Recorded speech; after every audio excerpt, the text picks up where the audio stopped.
situation in Catalonia and Spain is of absolute obsession with what those articles of 155 mean and exactly what will be decided tomorrow at that Saturday cabinet meeting. Let me show you some of the front pages. You can see that on all the front pages here in Spain and in the Catalan press, the EU leaders are on the front pages, and I'll show you El Mundo. It says the PP and the Socialists are giving 2 weeks to apply a 155, a minimal 155. That's the centre-right newspaper. Let me show you. ABC has got a picture of Mariano Rajoy, the Spanish Prime Minister, in deep talks with Emmanuel Macron. That support for Mariano Rajoy from those EU leaders is being seen as absolutely crucial for his stance of intervening in the autonomous region. And I'm going to show you an independence newspaper published here in Catalonia called Ara. And it says PP, the Socialists and Ciudadanos are putting the last touches to taking control of the Catalan government. And in a strapline they say Rajoy ignored the last offer of Carles Puigdemont, the Catalan president, and said that he will use Article 155.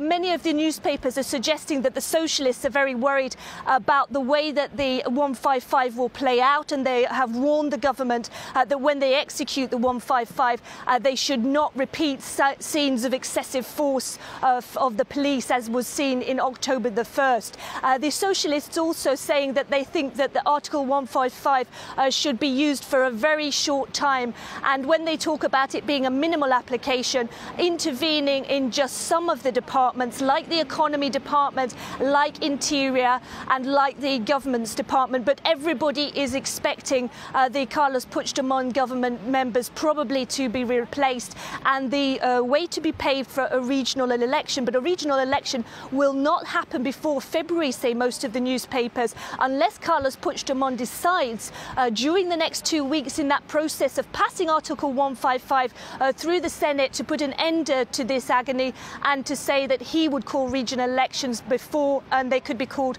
on December. Meanwhile, before all that, more protests slated for today. Some pro-independence people calling for a run on the banks. Is that right? Well, that's always been the fear, if there was an independent Catalonia, that there might be credit controls when the currency was changed from the euro to another currency.